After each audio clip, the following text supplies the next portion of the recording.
Well, here's 11 stats, or as the Economic Collapse blog, Michael Snyder says, 11 facts that prove the U.S. economy in 2017 is in far worse shape than it was in 2016. So if you don't mind me reading you some more facts instead of blowing smoke up your rear. Oh, Jay Snip, what are you talking about? The Dow Jones just hit 21,000, son. These stats are meaningless. Economy is roaring. How many retail shops are closing right now? How are sales numbers everywhere? Like almost across the board, down. GDP revised down from originally 2.3, 1.9, 1.8, 1.6, 0.9. Now it's they revised, the Atlanta Fed 0.5 first quarter 2017. You know how awful that is? 0.5% of GDP? That is terrible. There is much debate about where the U.S. economy is ultimately heading, but what everyone should be able to agree on is that economic conditions are significantly worse this year than they were last year. It is being projected that U.S. economic growth for the first quarter will be close to zero. Thousands of retail stores are closing, factory output is falling, and restaurants and automakers have both fallen on very hard times. As economic activity has slowed down, commercial and consumer bankruptcies are both rising at rates that we have not seen since the last financial crisis. Everywhere you look, there are echoes of 2008, and yet most people still seem to be in denial about what is happening. The following are 11 facts that prove that the U.S. economy in 2017 is in far worse shape than it was in 2016. Number one, it is being projected that there will be more than 8,000 retail store closings in the United States in 2017, and that will far surpass the former peak of 6,163 stores that closed in 2008. Number two, the number of retailers that have filed for bankruptcy so far in 2017 has already surpassed the total for the entire year of 2016. That's retailers. The ones I've been, every time I do a video, so-and-so bites the dust, those videos I do. Number three, so far in 2017, an astounding 49 million square feet of retail space has closed down in the United States. At this pace, approximately 147 million square feet will be shut down by the end of the year, and that would absolutely shatter the all-time record of 115 million square feet that was shut down way back in 2001, after the dot-com bubble burst. Number four. Again, I see these numbers and I keep thinking, remember the old days of Casey Kasem? The top 5 at 9 with Casey Kasem. Number 5, such and such song. Number 4, the Atlanta Fed's GDP growth now model is projecting that U.S. economic growth for the first quarter of 2017, as I just mentioned, will come in at just 0.5%. If that pace continues for the rest of the year, it will be the worst year for economic growth since the last recession. Number 5. Restaurants are experiencing their toughest stretch since the last recession, and in March things continued to get even worse. Foot traffic at chain restaurants in March dropped 3.4% from a year ago. Menu prices couldn't be increased enough to make up for it, and same-store sales fell 1.1%.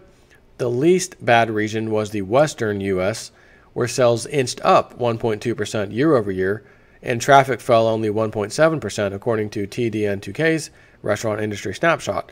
The worst was the New Jersey and New York region, where sales plunged 4.6%, and foot traffic fell 6.3%. This comes after a dismal February when foot traffic had dropped 5% year over year and same-store sales 3.7%. So hold on. We're not talking about retail clothing store, outlet. We're talking about food now, restaurants. And you know what they said? Well, the reason that a lot of the retails aren't looking good because of, people are going to online purchasing these days. Okay? But they didn't just, in 2017, stampede into online purchasing. This has been going on for years. we're talking about restaurants.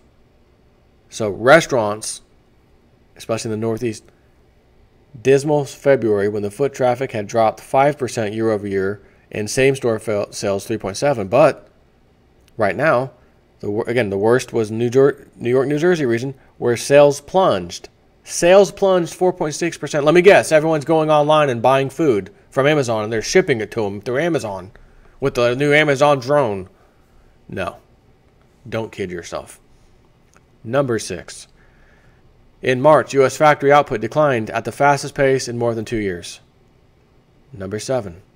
According to the Bureau of Labor Statistics, not a single person is employed in nearly 1 out of every 5 U.S. families. Not a single person is employed in 1 out of 5 U.S. families. So let's understand what that metric or statement is. You have a family of 5, husband, wife, 3 kids. And 3 kids might be old enough to work, or some of them might be old enough to work. You and your wife are, maybe one of the kids, 2 of the kids, whatever.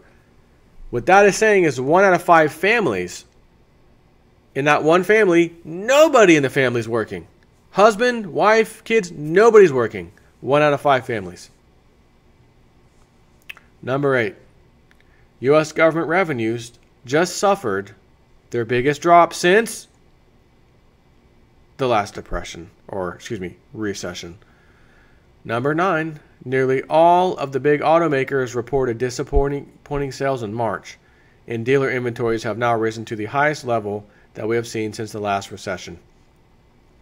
Number 10. Used vehicle prices are absolutely crashing, and subprime auto loan losses have shot up to the highest level that we have seen since the last recession.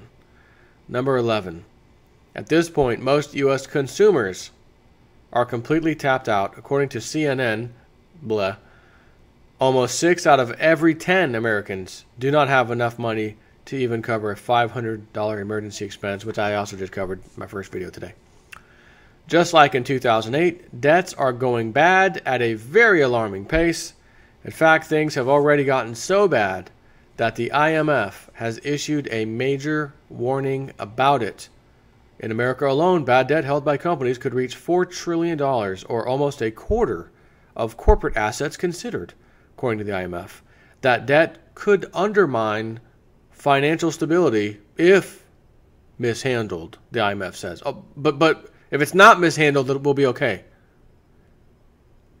$4 trillion, or almost a quarter of corporate assets considered. It'll be okay if it's handled right. Okay, good. Good, IMF. Thanks for clearing that up.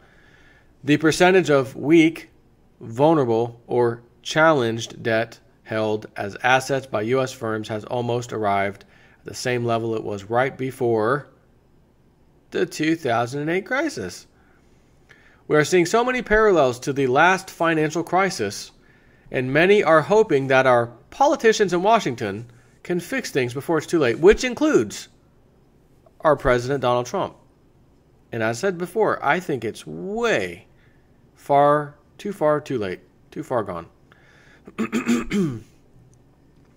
On Monday, the most critical week of Trump's young presidency begins, which, in case you're wondering, this is the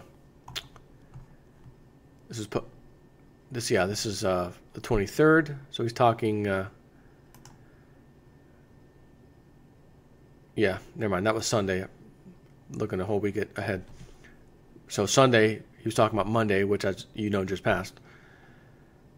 And this is a critical week because what do we have? Debt ceiling, repeal and replace, tax, corporate tax.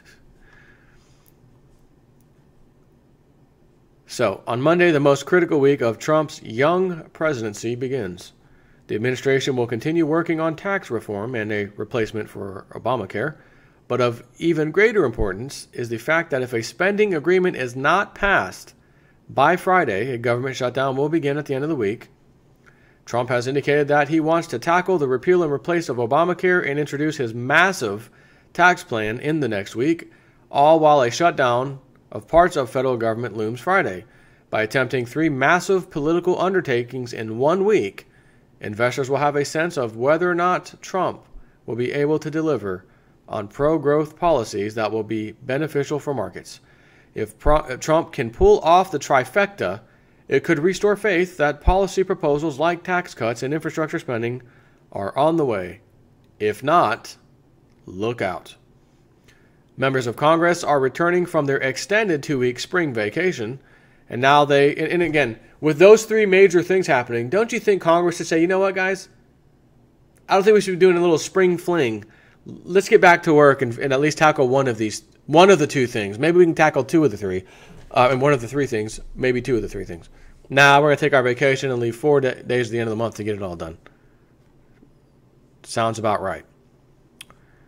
Members of Congress are returning from their extended 2-week spring vacation, and now they have only 4 working days to get something done, and I don't believe that they will be able to rush something through in just 4 days. The Republicans in Congress, the Democrats in Congress, and the Trump administration all want different things, and ironing out all those different things is not going to be easy.